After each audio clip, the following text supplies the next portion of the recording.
ತನ್ನ ಮನದೊಳಗೆ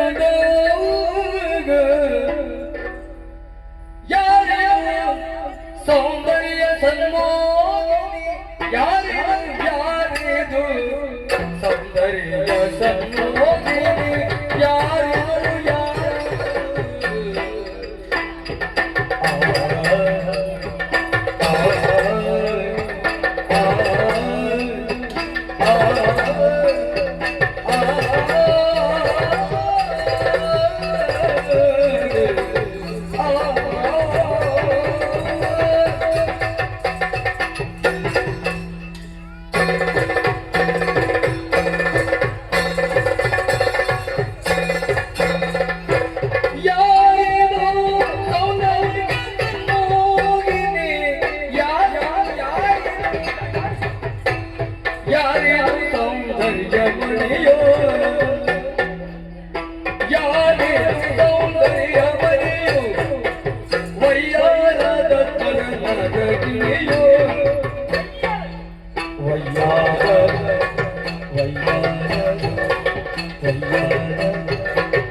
ಒಮ್ಮೆ ಹೇಳ್ಬಿಟ್ಟು ನೋಡೋಣ.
ಗುರುತಿಸಿ ಅದರ ಮೂಲಕವಾಗಿ ಮಾತನಾಡಿಸುವುದು ಹೊಸತೇನೂ ಅಲ್ಲ ಅಲ್ಲ.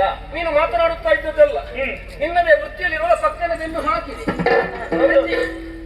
ಹಿಂದೆ ಹಿಂದೆ. ಹೌದು, ನೀಳವಾಗಿ ನೇಯ್ದು ಬಿಟ್ಟದಿನ ಜಡೆಯನ್ನು ನೋಡುವಾಗ ಪಕ್ಕದ ನನಗೆ ನೆನಪದ್ದು ಕಾಳ ಸರ್ಪದ್ದು. ಹೌದೇ? ಕಾಳ ಹಿವೇಣಿ ನೀನು. ಇನ್ನು ಸ್ವಲ್ಪ ಹೇಳಬೇಕು. ಕಾಳ ಹಿವೇಣಿ ಅಲ್ಲಲ್ಲ, ಪನ್ನಗವೇಣಿ. ಅದಿ ಪನ್ನಗವೇಣಿ, ಅದು ಸರಿ. ಪನ್ನಗವೇಣಿ ಅದೆಂತದ್ದು ಆಂಗಿಕವಾದ ಸರಿ. ಪನ್ನಗವೇಣಿ ಹೀಗೆ ಅಂದ್ರೆ ಪನ್ನಗವೇಣಿ ಹೀಗೆ ಪನ್ನಗವೇಣಿ. ಪನ್ನಗವೇಣಿ ಪನ್ನಗವೇಣಿ. ಕಲ್ಯಾಣಿ. ಕಲ್ಯಾಣಿ ಹೌದು, ಗುಣಪೂರ್ಣಿ ಹೌದು. ಕಲ್ಯಾಣಿ ಯಾವ ಕಲ್ಯಾಣಿ? ಮೋಹನ ಕಲ್ಯಾಣಿ. ಮೋಹನ ಕಲ್ಯಾಣಿ ಆಗ್ತದೆ, ಕಲ್ಯಾಣಿ ಆಗ್ತದೆ. ಅದು ಸಂದರ್ಭದಲ್ಲಿ ಹೇಗೆ ಅಂತ ಮಾತಿರುವುದು. ಕೆಲವು ಸಲ ಹೆಣ್ಮಕ್ಕಳನ್ನು ಕಂಡಾಗ ಕಲ್ಯಾಣವೇ ಬರ್ತದೆ, ಕಲ್ಯಾಣಿಯೇ ಬರ್ತದೆ. ಹೌದು, ಹಾಗಾಗಬೇಕು ಎನ್ನುವಂತ ಭಾವ ಇರುವುದರಿಂದ ಹೌದಲ್ವ? ನಿನ್ನ ಮುಖವನ್ನು ನೋಡಿದ್ರೆ ಹಾಗೆಯೇ ಉಂಟು. ಅಂಬರದ ಪೂರ್ಣ ಬಿಂಬವಾಗಿರುವ ಚಂದ್ರನ ಹಾಗೆ ಅಲ್ಲವಾಗಿದ್ರೆ ಮುಖವನ್ನು ಕಮಲಕ್ಕೆ ಹೋಲಿಸಿತು ಅಂತಾದ್ರೆ ಕಣ್ಣನ್ನು ಕಮಲ ದಳಕ್ಕೆ ಹೋಲಿಸುವುದಕ್ಕಾಗ್ತದೆ. ನೀಳವಾದ ಕಣ್ಣು, ನಿನ್ನ ಮೋರೆಯ ನೋಡೆ ಅಲ್ಲ, ನಿನ್ನ ಮುಖವನ್ನು ನೋಡಿದ್ರೆ ಕೆಲವು ನಮ್ಮ ಊರಲ್ಲಿ ಮುಖ ನೋಡುದು ಅಂತ ಹೇಳಲಿಕ್ಕೆ ಆಗುದಿಲ್ಲ. ಅವಳ ಒಂದು ಮುಸುಡು ನೋಡಿದ್ರೆ ಅದು ಮುಖ ಅಲ್ಲ, ಮುಸುಡು. ಅದು ಮುಸುಡು ಆಗಿರ್ತದೆ. ಇರುವ ಮುಖವನ್ನು ಅಂದವಾಗಿ ಕಾಣಿಸಬಲ್ಲಂತಹ ಚಾತುರ್ಯವನ್ನು ಹೊಂದಿದವಳು, ಜನ್ಮನಃ ಚೆಲುವಿಕೆಯನ್ನು ಹೊಂದಿದವಳು ನೀನು. ಕೆಲವರು ಹುಟ್ಟಿನಿಂದಲೇ ಚೆಲುವಿ. ಹೌದಪ್ಪ, ಕೆಲವರು ಹಾಗಲ್ವ? ಅಗರ್ಭ ಶ್ರೀಮಂತ ಅಂತ ಹೇಳುವರು ಕೆಲವರು. ಹೌದು, ಆಗರ್ಭ ಶ್ರೀಮಂತ ಅಂತ ಹೇಳುವರು. ಹೌದು ಅಲ್ವಾ? ಅಗರ್ಭ ಅಂದ್ರೆ ಗರ್ಭದಲ್ಲಿ ಇಲ್ಲ, ತುದಿ ಇಲ್ಲ ಅಲ್ವಾ? ಹೌದು, ಹುಟ್ಟಿನಿಂದ ಇಲ್ಲ, ಹುಟ್ಟಿನಿಂದ ಆ ಗರ್ಭದ ಆದಿಯಿಂದ ಅಲ್ಲಿಂದಲೇ ಬೇಕಾದವು. ಭಾಷೆ ಜನ್ಮದಿಂದಲೇ ನೀನಂತ ಸೌಂದರ್ಯವನ್ನು ಎಳವಿಂದಲೇ ಪಡೆದುಕೊಳ್ಳಬೇಕು. ಮತ್ತೆ ಯೌವನಕ್ಕೆ ಬರುವಾಗ ಸೌಂದರ್ಯ ವೃದ್ಧಿಗೊಳ್ಳುತ್ತದೆ ಅನ್ನೋ ಸತ್ಯವಾದ.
ಇವನ್ನೆಲ್ಲ ಕಾಣುವಾಗ ನೀವು ನರನಾಥನ ಸುತ್ತ ಎನ್ನುವುದರಲ್ಲಿ ಯಾವುದೇ ಅನುಮಾನವಿಲ್ಲ. ಇದಾದ್ರೆ ಸರಿ. ಏನು ಊಹಿಸುವ ಮೂಲಕವಾಗಿ ನಿರ್ಧರಿಸಬಲ್ಲವಳು, ಬುದ್ಧಿಚತುರತೆ ಉಳ್ಳವಳು ನಿರ್ಣಯ ಆಯ್ತು. ಹೌದು, ನರನಾಥ ಸುತ್ತನೇ ಕೇಳಿ. ಹೌದು. ಈ ಸಂದರ್ಭದಲ್ಲಿ ನಾನು ಯಾಕೆ ಹಾಗೆ ಹೇಳಿದೆ? ಯಾಕೆ? ನಮ್ಮ ದೇವಲೋಕದವರಿಗೂ ನಿಮಗೂ ಬಹಳ ವ್ಯತ್ಯಾಸವಿದೆ. ಏನು? ನಿಮ್ಮನ್ನು ಕಾರಣವಾಗಿ ನಮಗೆ ಅರ್ಥ ಆಗ್ತದೆ, ನೀವು ಈ ಲೋಕದವರಲ್ಲ ಎನ್ನುವ. ಹೌದು ಹೌದು, ನಾವು ಇದನ್ನ ನೆಲವನ್ನು ಸ್ಪರ್ಶಿಸುವುದಿಲ್ಲ, ಕಣ್ಣನ್ನು ಮುಚ್ಚಿ ತೆರೆಯುವುದಿಲ್ಲ, ಹಾಗೆ ಬಿಡುಗಣ್ಣರು ನಾವು. ನಿಮ್ಮನ್ನು ಕಾಣುವಾಗ ಅರ್ಥವಾಗುತ್ತದೆ.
ನಿಮ್ಮ ಹೆಸರು ರಾಜಹಂಸ ಎನ್ನುವ ಹಾಗೆ ರಾಜಹಂಸರೇ ರಾಜಹಂಸರೇ ಅದು ನಿಮ್ಗೆ ಸ್ವಲ್ಪ ಮರ್ಯಾದೆ ಬಿಟ್ಟು ಮಾತಾಡಿ. ಗೌರವ ಹೌದೌದು ರಾಜಹಂಸರೇ ಅಲ್ಲ ಇಲ್ಲ ರಾಜಹಂಸರೇ ರಾಜಹಂಸರೇ ಇತ್ತ ನೀವು ಬಂದದ್ದು ವಿಚಿತ್ರವಾಯಿತು ನನಗೆ. ಇತ್ತ ನೀವೊಂದು ವಿಚಿತ್ರವಾಯಿತು. ಹೌದೌದೌದು. ಈಗ ಚಿತ್ರ ಸರಿ ಇಲ್ವಾ? ಅಲ್ಲ. ಈ ಸೇರಿತ ಹಾಗಲ್ಲ, ಮತ್ತೆ ಚಿತ್ರ ಸರಿ ಉಂಟು. ಈಗ ಈ ದಿವಭೂಮಿಗೆ ನಾ ಆಗಲೇ ಹೇಳಿದ ಹಾಗೆ ಪುಣ್ಯವನ್ನು ಸಂಪಾದಿಸಿಕೊಂಡು ಬರಬೇಕು. ಪುಣ್ಯದ ಪಣ್ಯ ಬೇಕು. ಹೌದು. ನಿಮ್ಮಲ್ಲಿ ಅದಿಲ್ಲ, ದಿವ್ಯ ದೇಹಧಾರಿಯಾಗಿ ಬಂದವರಲ್ಲ. ಇಲ್ಲೇ ಇರುವುದಕ್ಕಾಗಿ ಬಂದ್ರೆ ಪುಣ್ಯ ಬೇಕು. ಹೌದು. ಸಂಚಯನ ಬೇಕು. ಹೌದು. ಅದು ಇಲ್ಲಿರ್ಲಿಕ್ಕೆ ಬಂದದ್ದಲ್ಲ. ನಿರ್ಲಿಕ್ಕೆ ಬಂದದ್ದಲ್ಲ. ಅಂದವ ಕೆಲಸ ಮುಗಿಸಿ ಹೋಗ್ತೇನೆ. ಆದ್ರೂ ನೀವು ಒಂದು ಅರಕ್ಷಣ ಇಲ್ಲಿಗೆ ಬಂದದ್ದು ನನ್ನ ಪಿತರಿಗೆ ಏನಾದ್ರೂ ಗೊತ್ತಾದ್ರೆ ಆದ್ರೆ ಕೋಪ ಬರ್ತದೆ ಅವರಿಗೆ. ಕೋಪ ಕೋಪ ಬರ್ತದೆ. ಯಾಕೆ? ಮತ್ತೆ ದಿವ್ಯ ದೇಹಧಾರಿಗಳಿಗೆ ಬಂದವರಿಗೆ ಮಾತ್ರ ಅವಕಾಶ ಎನ್ನುವ ಹಾಗೆ